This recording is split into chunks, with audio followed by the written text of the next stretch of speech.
오늘 저희가 할것인 하나님의 말씀은 레위기서 14장 21절로 32절 말씀입니다. 레위기서 14장 21절로 32절 말씀.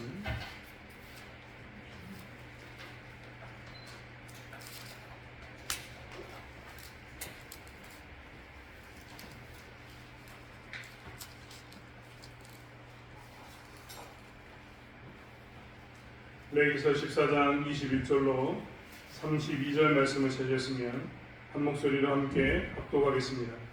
만일 그가 가난하여 그의 힘이 미치지 못하면 그는 흔들어 자기를 속죄할 속건제를 위하여 어린 순양 한 마리와 소제를 위하여 고운 가루 10분의 1 에바에 기름 섞은 것과 기름 한 록을 취하고 그의 힘이 미치는 대로 산비둘기 둘이나 집비둘기 새끼 둘을 가져다가 하나는 속죄제물로 하나는 번제물로 삼아 여덟째 날에 그 결례를 위하여 그것들을 회막문 여호와 앞 제사장에게로 가져갈 것이요 제사장은 속건제의 어린 양과 기름 한 록을 가져다가 여호와 앞에 흔들어 요제를 삼고 속건제의 어린 양을 잡아서 제사장은 그 속건제물의 피를 가져다가 성결함을 받은 자의 오른쪽 뒷구리와 오른쪽 엄지 손가락과 오른쪽 엄지 발가락에 바를 것이요 제사장은 그 기름을 자기 왼쪽 손바닥에 따르고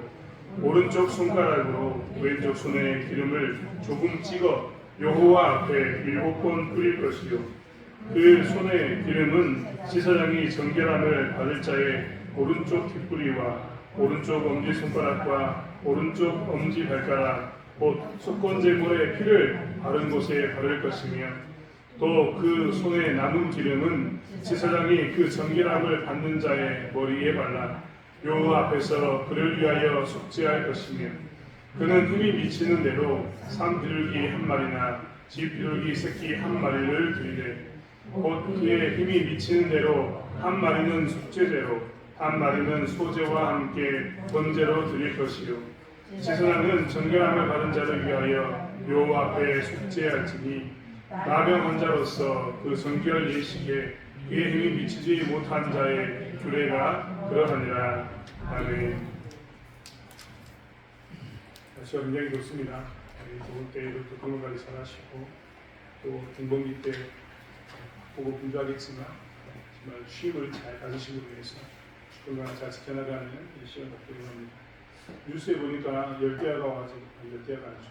폭염이 와가지고 보니까 일하시다가 쓰러지신 분들이 계속해서 생긴다. 역사병에 걸리신 분들이 생긴다라고 이야기했는데 정말 조심하시고 잘 관리했으면 좋겠습니다. 오늘 본문의 레위기 14장의 이야기는 이제 그 짜라트라고 이야기했던 악성 전염성 질병의 환자가 나았을 때 또 다른 이야기를 하고 있습니다. 오늘 주보에도 제가 올린 것처럼 완치한 사람이 어떻게 돌아오는가에 대한 이야기인데 제목에 있는 것처럼 이번에는 가난한 자들은 어떻게 올 것인가에 대한 이야기를 하고 있습니다. 가난한 자들에 대해서 하나님께서는 이런 모습 가운데 이렇게 돌아오고 한다라고 말씀하셨다는 겁니다. 우리는 가난한 자, 부한 자, 사람들을 구분합니다. 어떤 사람이 가난한 사람이고 어떤 사람이 부한 사람이잖아요. 우리가 말하는 가난한 사람, 부한 사람 여러 가지 기준이 존재할 수 있습니다. 그렇지 않습니까? 자식이 많으면 자식이 숫자를 따져보면 부한 사람은 누굽니까? 자식이 많은 사람. 자식이 숫자가 적으면 자식이 가난한 사람. 이렇게 되겠죠. 실적, 지금 마음도 마찬가지입니다. 어떤 사람은 마음이 부한 사람이 있습니다. 반면 어떤 사람은 마음이 가난한 사람이 있습니다. 이렇게 우리는 가난하고 부한 것에 대해서 많은 기준을 가지고 이럴 때 이 사람은 가난하고 이럴 때 이 사람은 부자다라는 말을 합니다. 하지만 가난하고 부한 자에 대해서 이 기준을 나눌 때 우리가 제일 많이 사용하는 기준은 돈, 즉 경제력입니다. 경제력에 따라서 우리는 가난한가 부한가를 따진다는 겁니다. 그래서 경제 현상이 어떤 모양으로 바뀌어나갈 때마다 사람들은 가난한 사람과 부한 사람들의 비율을 자꾸 따집니다. 경제적으로 얼마나 힘든가 이것을 찾아내기 위해서입니다. 그 대표적인 것이 무엇이냐면 소득에 대한 경제활동에 대한 엔게이지수입니다.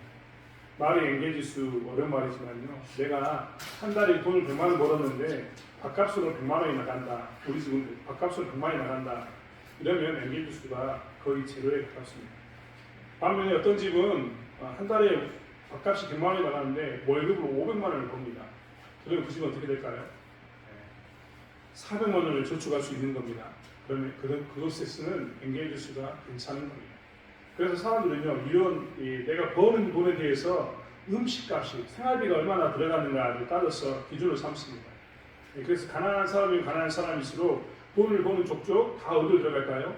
먹고 마시는 데로 들어간다고 이야기합니다. 그것은 사치를 부린다는 이야기가 아닙니다.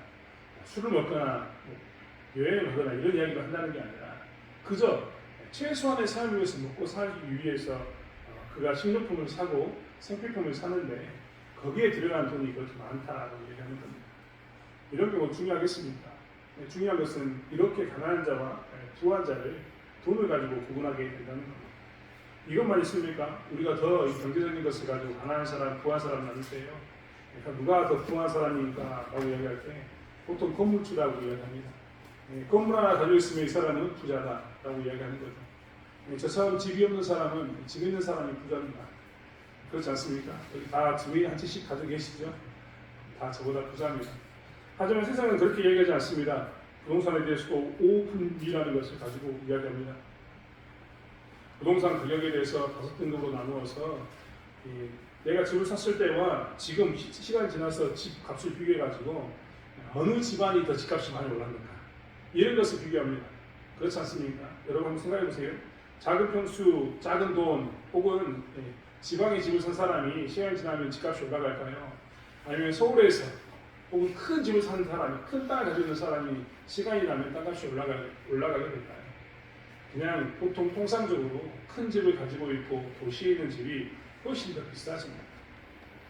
친구 이야기를 하나 해야겠는데 제 친구가 강진 사는 친구가 있는데요. 강진에서 다른 잘 나가는 부잣집이었습니다.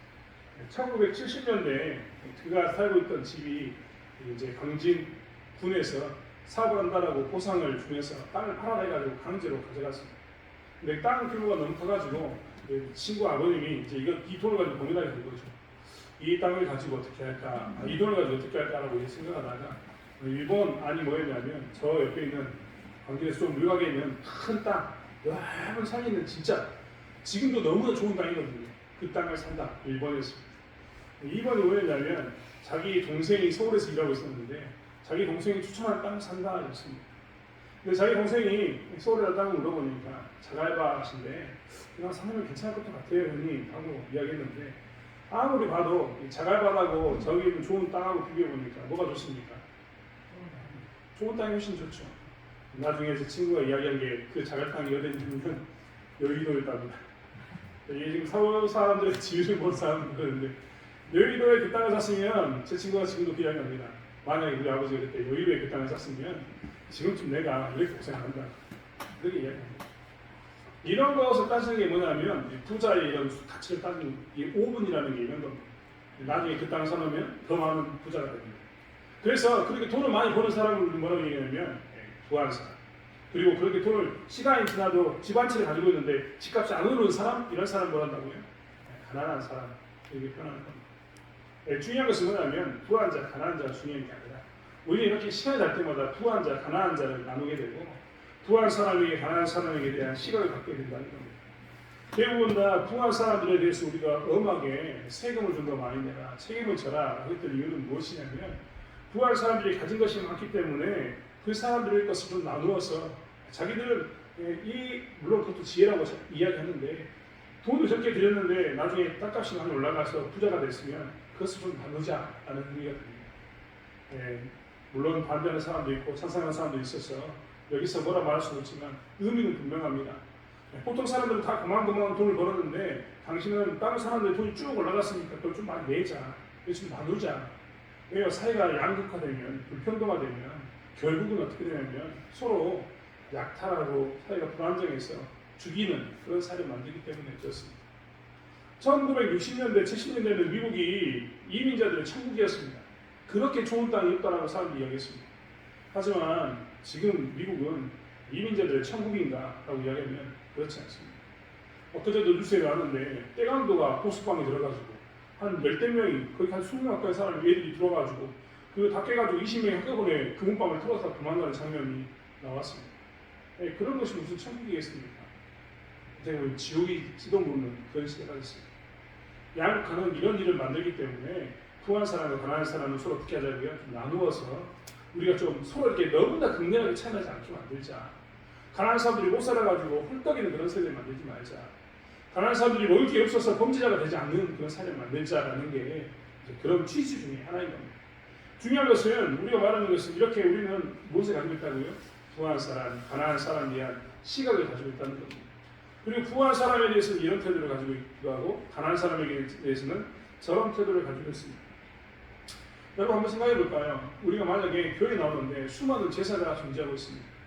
오늘 이제 환자가 전격해 되어서 짜라 악성 전염성 폐병에서 자유케 되는 환자가 있다면 그는 이제 마을 밖에 있다가 마을 안으로 들어와야 합니다. 공동체 밖에 있다가 공동체 안으로 들어와야 합니다. 만약에 여러분 한번 생각해 보세요. 이 공동체 밖으로 쫓겨났던 사람들 중에 나병이 걸렸는데, 예를 들면 나병이 걸렸는데 그 집안이 부자였습니다. 그 부자인 사람은 소위 말하는 번제, 소제, 속제제, 속건제라고 이야기했던 이 짜라트에 걸렸던 사람들이 오면서 드려야 제사가 부담스럽지 않겠죠. 물론 부담은 있겠습니다만 집안이 튼튼하니까 어떻게 할까요? 그들을 내는 양이나 염소 이런 것들을 제공하면서 덜 부담스러운 겁니다. 오히려 그들은요 재산이 많으니까 자기의 형제가 혹은 자기 아버지가 밖에 있다가 들어오게 되면 어떻게 할까요?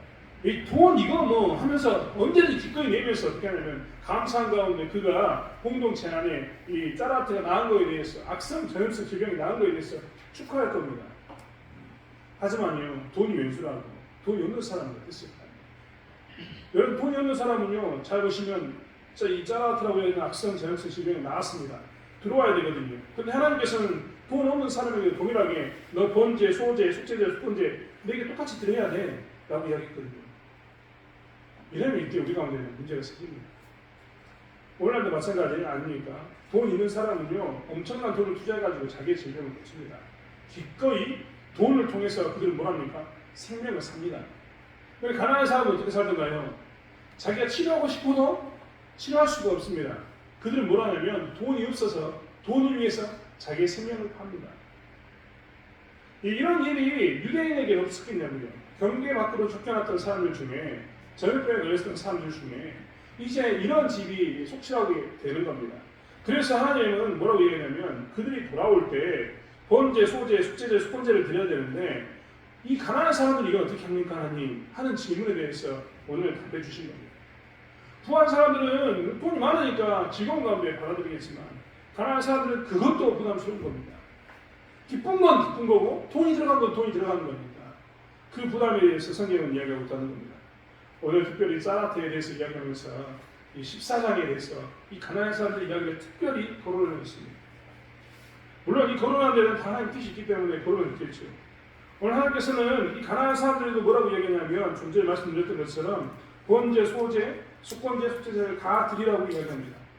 우리가 지난 시간에 지난주에 보았던 것처럼 부자들은요 번제, 소제, 속제제, 속건제를 다 드렸습니다. 그럴 때 이제 목이 나오죠. 뭐는 제사가 이렇게 많다냐 이런 말이 나옵니다. 가난한 사람은 어떻게 해야 되냐? 하나님께서는 똑같이 드리라고 이야기합니다. 가난한 사람이 친형 밖에서 공동체 안에 들어오는 모습 가운데 그 가정의 사정을 좀 봐줬으면 좋겠는데 하나님은 뭐라고 얘기하냐면 아니 번제, 소제, 속제제, 속건제는 다 드려야 돼. 여러분 이 말에 대해서 오해하지 마십시오. 하나님께서는 돈을 아는 그런 수준로가 절대 아닙니다. 나중에 보시면 알겠지만 하나님께서는 예외적인 상황을 두십니다. 하지만 하나님께서는요 번제, 소제, 속제제, 속건제 이 4개 중에 너는 이건 드리지 마. 번제 드리지 마. 소제 드리지 마. 이런 이야기 하시지 않습니다. 뭐라고 이야기하면 넌 동일하게 뭐 해야 된다고요? 번제, 소제, 속제제, 속건제를 드려야 되라고 이야기합니다. 왜 이랬는가? 하나님께서는 우리가 그전에도 보았던 것처럼 예배는 반드시 어떻게 해야 된다고요? 모두 다 드려야 됩니다. 예배는 예외적 상황이 없습니다. 예배를 드리는 데 있어서는 차별이 절대 없습니다. 가난하다고 해서 예배의 종류를 축소시키거나 절차를 넘어가게 하지 않는 것이 하나님의 뜻이라고 하나님께서는 오늘 가난한 자들이 돌아오는 이것을 통해서 다시 한번 못 박아서 이야기합니다. 네가 비록 가난하기 때문에 너는 그 절차를 생략하고 싶겠지만 너가 그 절차를 생략하는 것은 불가능하다라고 얘기하십니다. 하나님께서는 예배는, 이 제사에 대한 이 예배는 내가 타협할 수 없어서 너는 공동체 안에 들어오게 되면 그 공동체 안에서 무조건 번제, 소제, 속죄제, 속건제라고 이야기하는 이 절차의 모든 것을 다 드려야 돼 라고 강력히 이야기하는 겁니다. 하나님께서는 공동체 밖에 있었던 사람이 공동체 안에 들어오게 되면 그 공동체 안에서는 절대 예배의 문제만큼은 차별 없이 하나님께서 다 드리기를 원하신다라고 오늘 이야기하신 겁니다. 사실 우리에게도 어떤 때는 예배가 가혹하지 않습니까? 농번기 때 예배가 가혹하다고 생각되지 않습니까? 농번기 때 바빠 죽겠는데 그 시간에 예배 드리려고 해야 됩니다. 농번기 때 바빠 죽겠는데 힘들어 죽겠는데 정말 농번기 때는 다 경험하신 것처럼 뼈마디, 허리, 무릎, 아람 수신 데가 없어서 1분 1초가 더 아쉽고 더 자고 싶습니다. 그렇지 않습니까? 피곤하니까요. 힘드니까. 그런데 하나님께서는 그때도 뭘 예를 두지 않냐면 그때도 예배에 대해서 예를 두지 않습니다. 아니, 하나님 좀 힘드니까 이때는 좀 봐주시라고, 적당히 좀 빠지고 적당히 좀 하자고 이야기하고 싶습니다. 그런데 하나님께서는 예배에 대해서 어떻게 한다고요? 타협할 수 없다 라고 말씀하고 계십니다. 가난한 자들에게 동일하게 이야기합니다. 가난한 사람들이 제일 많이 하는 이야기는 뭘까요? 여러분, 경제가 힘들어지면서 제일 많이 했던 말이 뭐였습니까? 그전에는요, 남편이 벌어다 준 돈으로 먹고 살 수 있었는데 그게 힘들어지면서 IMF 이후에 많은 사람들이 맞벌이를 하지 않고서는 살 수 없는 시대가 되었습니다. 맞벌이를 하면서 살 수 없는 시대가 되니까 대부분 사람들이 뭐라고 이야기했습니까? 먹고 살아야 되는 거 아닙니까? 라고 이야기하면서 예배를 빠지기 시작했습니다. 경기가 어렵다는 이유로 많은 사람들이 내가 예배에 동참하지 못한 것에 대해서 허용해달라, 예외적으로 좀 봐달라라고 이야기하는 경우가 엄청나게 많았습니다. 목회자 입장에서는 그 사람들의 상황을 알기 때문에 이해합니다. 그것은 차마 자유해라 라는 말은 못하지만 나오지 않는 것에 대해서 정죄하지 않습니다. 하지만 하나님은 분명히 오늘 이야기하십니다. 뭐라고 이야기하십니까? 가난한 자들에게도 예배는 예외가, 너희들이 가난하기 때문에 여러 가지 이유를 들어서 한 개쯤은 좀 넘겨주지, 한 개쯤은 좀 가볍게 넘어갔으면 좋겠는데 왜 굳이 부자들이 했던 똑같은 제사를 우리도 드려야 되냐라고 이야기하는 것에 대해서 하나님은 가난한 자들도 예배는 예외가 없다는 것을 분명히 얘기합니다. 우리의 삶 가운데서도 그렇습니다. 예배에 대해서는 예외가 항상 없습니다. 어떤 때는 예배에 대해서 예외가 있을 수가 있습니다. 여러분, 이런 부분은 오해하지 않으셨으면 좋겠습니다. 본인들이 나라를 지켜야 됩니다. 주일날 근무 서야 될까요? 말아야 될까요? 상시적인 거죠. 근무 서야죠. 예외적인 조건입니다. 반면에 군인들이 그 시간에 예배를 못 드리면 다른 시간에 예배를 드리면 됩니다. 제가 우리 청년사를 오랫동안 했는데 청년사를 하면서 제일 많이 걱정하고 근심하는 친구들이 누구냐면 간호사하고 의사들입니다. 그리고 소방관과 경찰관을 제가 제일 많이 걱정합니다. 왜냐하면 이 친구들은 경계, 교대 근무가 정해졌기 때문에 그렇습니다. 그들은 무조건 교대 근무해야 됩니다. 3교대가 됩니다. 특별히 자매들 중에 신앙생활을 그렇게 열심히 하는 자매들이 이제 취업하면서 간호사가 되면서 힘들어하는 자매들 볼 때마다 제가 독한 말을 항상 제일 먼저 권면하는 말이 이 말이었습니다. 넌 힘들 거다. 3교대면 죽을 맛일 거다. 주일날 퇴근하고 아침에 이제 퇴근하는데 그 퇴근의 발걸음이 너의 생각으로는 밤새도록 일했으니까 이제 집에 가서 쉬어야지. 그게 당연할 텐데 주일날만큼은 너는 집으로 발걸음을 하는 게 아니라 교회 와서 예배를 드리고 와서 자야 한다 라고 이야기를 했습니다. 그것과의 치열한 영적인 싸움 가운데 네가 놓여서 그 예배를 드릴까 말까에 대한 싸움으로 너는 아마 치열하게 싸울 거다라고 이야기했다는 겁니다. 독한 겁니까? 아니요, 하나님께서도 그러셨습니다. 그 친구가 너무나 힘들고 피곤할 때는 못 나온 것에 대해서 정죄하지 않습니다. 여러분, 제가 정죄하지 않는 것 이 말에서 오해하지 마십시오. 정죄하지 않습니다. 얼마나 힘들면 그럴까라고 이야기하면서 기도해 줍니다. 하나님 힘을 주셔가지고 나오게 달라고 기도해 줍니다. 성도들에게도 마찬가지입니다. 농번기에 바쁘고 분주하게 못 나오면 잘했다 박수는 못 쳐줍니다. 왜요? 하나님 뜻은 분명히 아니니까. 하지만 못 나오면 그들에 대해서 정죄하지는 않습니다. 대신 그들을 위해서 기도하죠.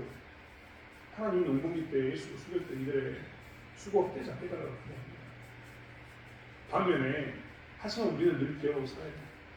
하나님이 우리에게 주셨던 원칙, 원리들은 무엇인가에 대한 기준은 분명해야 된다는 것.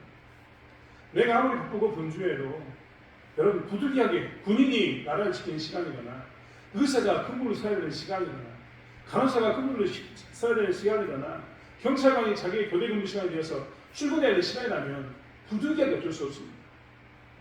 하지만 이것이 마치 흑법인 것처럼 내가 예배를 드리지 않아도 되는 면제를 얻는 것처럼 사는 것은 하나님께서 허용하신 원리의 원칙이 아닙니다. 피곤해도 지쳐도 하나님께서는 예배 가운데 집중하기 원하십니다.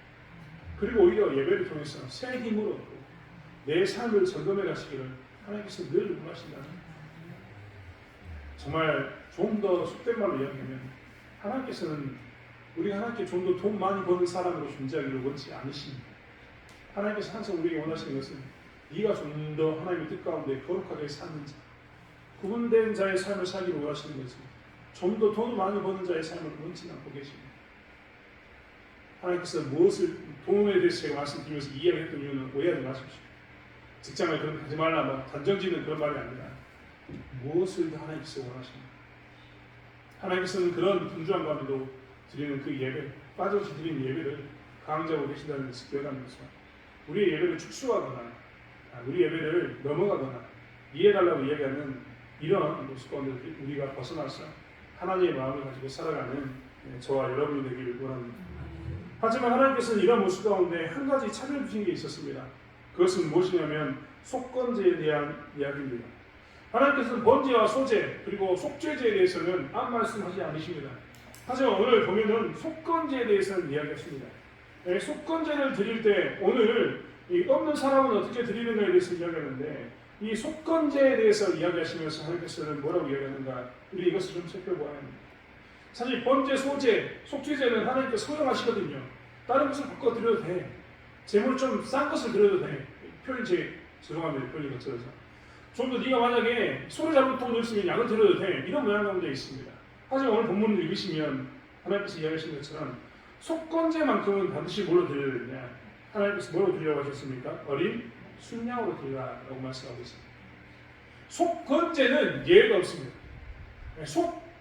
다른 것은 여러분 다시 정리합니다. 소제, 번제, 소제, 속죄제, 속건제 이 예배는 하나도 하나님께서 양보해 준 게 없습니다. 소제와 번제와 속죄제의 제물은 하나님께서 차등을 두시면서 다른 걸로 드려도 된다라고 이야기합니다. 그런데 공동체에 들어온 사람에게 뭘 이야기하냐면 근데 속건제는 절대 안 돼라고 이야기합니다. 속건제는 부한 사람이나 가난한 사람이나 다 어떻게 하라고요? 동일한 것으로 드려라고 성경이 이야기합니다. 그게 뭐냐면 어린 순양입니다. 그렇다면 우리는 궁금하지 않을 수가 없습니다. 왜 하나님께서는 소제, 번제, 속죄제는 차등을 부어서 흔들면 다른 것 갖다 드려 좀 더 차등을 두어서 그 사람처럼 안 해도 돼 라고 이야기했는데 왜 속건제만 하나님께서는 이렇게 똑같이 어린 순양을 가지고 드려라라고 이야기했는가? 이것이 오늘 우리가 생각해봐야 하는 겁니다. 사실 속죄제와 속건제는 두 가지 개념이 다르기 때문에 그렇습니다. 시간이 제가 오래 지나서 다 잊어버리셨겠지만 속죄제라는 것은 나의 죄, 즉 내가 부정하게 된 것, 내가 오염된 것을 해결하는 게 뭡니까? 속죄제입니다. 속건제는 뭐였습니까? 내가 나를 오염시켰는데 내가 나를 오염시켰던 이것 때문에 내 주변도 물들어 버렸습니다. 그 중에 제일 많이 있는 게 배상이라는 겁니다.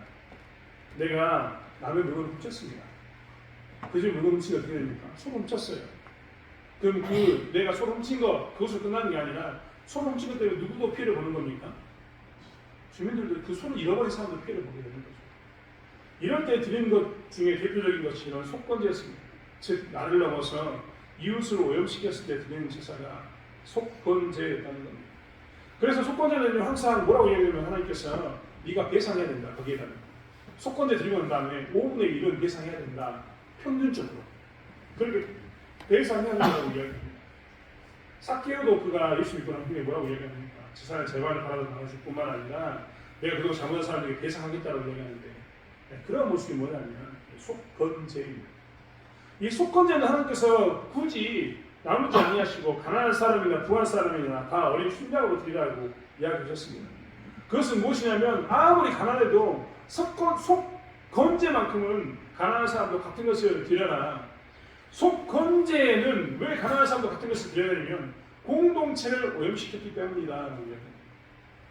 하나님께서는 뭘 얘기하시냐면 공동체에 영향을 미친 것에 대해서는 동일하게 취급하겠다라고 얘기합니다. 공동체를 힘들게 했던 모든 것은 그 사람이 가난한 사람이든 부한 사람이든 차별을 두지 않고, 그 사람이 강한 자이든 혹은 약한 자이든 차별을 두지 않고, 하나님께서는 그래서 밖에서 들어오는 가난한 사람에게도 속 건재만큼은 뭐하게 하라고 했냐면 어린 순양으로 드려라라고 말씀하신 겁니다. 사람이 가지고 있는 죄 가운데서 이 죄에 대한 책임이 이웃으로 확산되었을 때는 너 스스로가 고백할 뿐만 아니라 그 공동체에 지은 죄에 대해서는 네가 어떻게 해야 되냐, 그 책임을 질 것을 분명히 이야기하겠다는 겁니다. 여러분, 그동안 생각해 보십시오. 짜라트라고 이야기했던 악성, 전염성 질병에 걸렸던 이 사람들이 고의로 일부러 옆에 사람들에게 그 짜라트를 전염시켰겠습니까? 예를 들면 나병이 걸린 사람이 일부러 나병으로 옮겼겠습니까? 그도 모르는 사이에 부지불식간에 옮겼을 겁니다. 그리고 그것을 금하기 위해서 멀리 내보냈습니다. 그리고 돌아올 때는요, 하나님께서 뭐라고 얘기했냐면 그 부지불식간에 공동체에 미친 오염, 영향이라도 반드시 그 돌아온 사람이 뭐 해야 된다고요? 책임져야 합니다. 동일하게 책임져야 된다라고 말씀하고 계십니다. 저희 하나님께서는 다른 것을 이야기하는 것이 아니라 공동체를 죽음으로 이끌었던 부정은 너무나 심각한 것이기 때문에 가난한 사람이든 부한 사람이든 모두 다 동일한 책임을 져야 한다라고 말씀하고 계시는 겁니다. 그 말을 다시 생각하면 어떤 말입니까? 공동체를 죽음으로 이끌었던 부정은 하나님께서 끔찍이 싫어하실 뿐만 아니라 그게 공동체에 너무나 위험하고 너무나 힘든 사건이기 때문에 그 공동체를 오염시켰던 사람은 다 어떻게 하라고요? 동일하게 제사 지내라, 동일하게 아파해라 라고 이야기하고 있는 겁니다. 공동체에 대한 오염에 대해서 어떤 사람도 예외 없이 모두 다 동일한 책임의식을 가질 것을 이야기하고 있는 겁니다. 그래서 하나님께서는 가난해도 수권제를 같은 예물로 드리라고 이야기하고 있습니다. 우리는 우리가 가지고 있는 일들 가운데서 공동체를 오염시키는 일이 있는가를 살펴봐야 합니다. 그리고 공동체에 대해서 내가 오염시킨 부분에 대해서 우리는 내 책임에 대해서 분명히 지는 삶도 살아야 합니다. 내가 그때는 몰랐을 수 있습니다. 그때는 내가 연약했을 수 있습니다. 그때는 내가 예전에 상황이 있었다, 상황이 있을 수 있습니다. 하지만 그로 인해서 공동체가 부정하게 되었다면 그 사람은 그 공동체를 오염시킨 것을 굉장히 심각한 죄로 받아들이면서 회개하고 그 오염에 대한 책임을 져야 되는 겁니다. 그리고 그 오염에 대한 책임은 모두 다 동일한 것을 가지고 책임져야 된다고 성경은 이야기하고 있습니다. 내가 좀 약하기 때문에 어쩔 수 없었다, 내가 하나이기 때문에 어쩔 수 없었다, 이런 예외적 상황이 없는 게 공동체를 오염시키는 것이다라고 성경은 말하고 있습니다. 사랑하는 성도 여러분, 우리는 교회 공동체를 오염시키는 것에 대해서 정말 너무나 쉽게 생각할 때가 많습니다. 내 말 한마디나 내 행동을 통해서 그러는 것에 대해서 어떤 때는 그럴 수도 있지 라고 넘어갈 때가 정말 많습니다. 하지만 우리 모두에게 하나님께서는 동일하게 공동체를 오염시킨 것이 얼마나 위중한 것입니다. 큰 문제인가에 대해서 묻고 계시는 겁니다. 특별히 교회 공동체를 향한 하나님의 책임은 막중합니다. 그게 목사일지라도 혹은 이제 갓 들어온 이제 세례를 막 받은 어린아이일지라도 하나님께서는 교회 구성원들이 공동체를 오염시키는 문제에 대해서 아주 심각하게 생각하시고 그 문제에 대해서 책임질 것을 이야기하고 있답니다. 그것만큼은 예로 두지 않겠다라고 분명히 묶어서 이야기하고 있습니다. 사실 우리는 이 땅에 살아가면서 교회 공동체 구성원으로서 하나님의 이름을 증거하고 살아야 되는데 과연 우리는 어떻게 살고 있는지 생각해 봐야 합니다. 저는 교회 구성원인 우리들이 세상에 나가서 출세해야 된다, 성공해야 된다라고 주장하지 않습니다. 그런 복음을 전하지 않습니다. 그런 식의 말씀을 전하지 않습니다. 하나님께서는 우리에게 출세해라, 돈을 벌어라, 좀 더 나은 자리에 있어야 된다라고 이야기하지 않기 때문에 그렇습니다. 하지만 하나님께서는 우리에게 항상 묻습니다. 그리스도로서 네 말과 행동은 교회 공동체를 오염시키고 있지 않는다. 여러분, 교회 공동체를 오염시킨다고 이야기하니까 많은 사람들은 내가 교회에다가 해력한 적이 없습니다라고 생각합니다. 하지만 우리가 교회 공동체를 오염시키는 것 중에 하나가, 대표적인 하나가 무엇이냐면 우리가 세상에 나가가지고 우리의 말과 행동 가운데서 하나님의 영광을 가리는 게 교회 공동체를 오염시키는 겁니다. 우리는 이제 이 예배를 끝나고 나면 우리도 다 흩어져서 우리의 마을로 돌아가게 됩니다. 우리 직장으로 돌아가게 됩니다. 가정으로 돌아가게 됩니다. 그런데 그 안에서 공동체 안에 있는 사람이, 즉 마을에 있는 사람이, 그리고 직장에 있는 사람이, 내 가정에 있는 사람이 나를 통해서 부정함을 보고, 아, 교회 다니는 사람의 말 행동이 어찌 저런가, 이게 하나님의 거룩함인가라고 이야기한다면 그게 뭐냐면 그게 오염입니다. 사실 그렇기 때문에 우리는 우리의 말과 행동에 대한 이것을 통해서 내가 이 공동체에게 욕보이진 않는다. 하나님은 원래 거룩하시고 하나님께서 원하시는 기준은, 성화의 기준은 그렇지 않은데, 마치 내가 그렇게 살지 못함으로 인해서 교회 다니는 사람은 다 저런 같다 라는 말을 듣는다면 그게 뭐냐면 교회 공동체를 오염시키는 겁니다. 예수 믿는 사람은 왜 좀 더 양보하고 살아야 됩니까? 예수 믿는 사람이 왜 좀 더 손해보고 살아야 됩니까? 예수 믿는 사람이 좀 더 양보하고 손해보고 사는 이유는 정해졌습니다. 그것은 뭐 때문이냐면 좀 전에 얘기했던 것처럼 하나님의 공동체를 오염시키지 않기 위해서. 누군가가 나의 말과 행동을 통해서 하나님의 공동체를 욕할까 두려워서 우리는 어떻게 하면 좀 더 양보하고 심지어는 손해를 보면서도 하나님 뜻대로 살기 위해서 몸부림을 치고 있는 것이 우리의 모습입니다. 여러분, 제가 최근에도 물 대는 것 가지고 여러분들이 고민하는 것을 봤는데, 그다음에 물을 대야 되는데 물이 이제 가뭄이 들어서 물이 없으니까 다들 고민하시더라고요.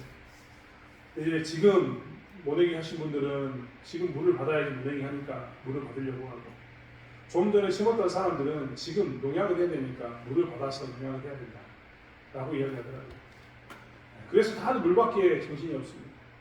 최근에 어떤 분을 봤는데 그분이 하루 종일 물 옆에서 지키고 서 있는 걸 봤습니다. 자기 돈에 물을 대야 되는데 물을 대려고 할 때마다 틀어놓고 가면 누가 와서 잠궈버리고 자기 돈에 물 대고 하니까 도저히 안 돼서 농약하려고 계속 지켜보고 있는 모습을 봤습니다. 이러한 때 우리는 어떻게 사는가에 대해서 분명히 해야 합니다. 가끔은 이러한 때 손해보고 우리가 양보하면서 좀 더디 가더라도 우리 뭘 해야 되느냐, 그리스도인답게 살아야 되는 것이 우리의 모습인 것을 보게 됩니다. 우리의 삶 가운데서 여유가 없어서 이것만큼은 내가 가난하기 때문에 반드시 양보를 썼다 했던 그 부분에 대해서 우리는 무엇을 해야 되냐면 양보하고 살고 그것에 대해서 하나님께 맡기면서 처리하는 삶을 사는 것이 교회 공동체에 대한 고역을 막는 것이라는 것을 기억하는 저와 여러분이 되기를 원합니다. 그리고 다시 한번 우리의 삶 가운데서 나의 말과 행동을 통해서 교회 공동체를 오염시킨 것은 있지 않는가. 세상 사람들이 교회를 저렇게 거룩하지 못한 것을 보는, 저런 사람이 다니는 곳으로 보는 그런 공동체를 만들고 있지 않는가를 살펴보면서 하나님 주셨던 말씀을 생각해 보기를 원합니다. 하나님께서는 공동체를 죽음으로 이끌었던 부정에 대해서 아주 심각하다고 이야기하시면서 가난한 자도 동일하게 책임져라 라고 했던 말씀을 기억하시면서 그러한 모습 가운데서 떠나서 하나님의 거룩한 공동체를 만들어가는, 교회를 만들어가는 저와 여러분이 되길 원합니다. 오늘 가난한 자들에게 하나님께서는 두 가지를 분명히 이야기하셨습니다. 예배는 타협할 수가 없다. 너희들이 재물을 좀 적게 가져올 수 있지만 예배는 타협할 수 없다라고 말씀하셨습니다. 또 하나의 말씀은 너희들이 다른 때에는 다른 재물은 다 괜찮지만 공동체를 오염시키는 것에 대해서는 동일한 책임을 묻겠다라고 이야기하시면서 모든 사람들이 공동체의 거룩을 위해서 몸부림칠 것을 이야기하고 있습니다. 가난한 사람들, 상황이 있는 사람들, 예외적인 상황은 그것에 대해서는 절대 없다라고 말씀하시면서 예배드릴 것을, 그리고 공동체 오염을 방지할 것을 명령하셨으니 기억하는 저와 여러분이 되길 원합니다. 기도하겠습니다. 하나님, 우리는 가난한 자, 부유한 자가 동일한 잣대로 공동체 안에 있기를 원합니다. 부유한 사람이 좀 더 목소리를 내고 가난한 사람이 목소리를 내지 못하는 공동체가 아니라, 그런 교회가 아니라 가난한 자나 부유한 자나 모두 다 예수 그리스도 이름 가운데 성도로서 살아가는, 받아들여지는 그런 교회를 만들기 원합니다. 반면에 하나님, 우리는 이 땅에 살아가면서 가난한 사람이나 부유한 사람이나 예배에 대해서 예의가 없음을 고백하며 예배에 적극적으로 동참하고 하나님 예배 가운데 저희가 서 있는 저희들에게 도와주실 줄 믿습니다. 또 아버지 하나님, 공동체를 오염시키는 문제에 대해서는 하나님께서 더 만석대를 가지고 말씀하셨는데, 우리가 가난하다는 이유로, 우리가 약하다는 이유로 혹여라도 우리의 말 행동 가운데서 하나님의 공동체인 교회를 오염시켰거나 사람들에게 그런 오해받을 만한 행동을 했다면 다시 한번 주를 바라보는 가운데 우리 입술 가운데 삶 가운데 거룩함을 가짐으로 인해서 교회 공동체, 하나님의 교회의 거룩함을 드러내는 저희들에게 도와주실 줄 믿습니다. 하나님께서 돌아가서 이제 세상에 나가서 할 때의 삶을 더욱더 붙들어 주심으로 해서 성령의 인도하신 가운데서 하나님 우리가 교회가 어떤 것인가를 증명하는 삶을 살 수 있도록 이끌어 주실 줄 믿습니다. 영광기 바쁜 시기에 아버지 하나님 이른 비와 늦은 비를 구하는 그들에게 하나님 지키시는 가운데 이른 비와 늦은 비를 더해 주시고 그러한 가운데도 또한 아버지 하나님 그리스도인 앞에 살려고 노력할 때 하나님 그들의 기업을 지켜주시고 책임져 주실 줄 믿습니다. 세상에 나가서 또한 직장 생활하면서 그리스도인답게 살기 위해서 몸부림칠 때 손해보고 양보하는 것 때문에 고민이 들었다면 이 시간 그리스도인으로서 다시 한번 하나님께 주신 은혜를 가지고 교회 안에서 직장 안에서 동일하게 그리스도인답게 사는 삶을 살 수 있는 저희를 낼 수 있도록 붙들어 주실 줄 믿습니다. 우리가 속하는 모든 자리에서 하나님의 거룩함이 교회의 거룩함이 증명되게 도와주실 줄 믿사오며 감사드리며 예수님의 이름으로 기도드렸습니다.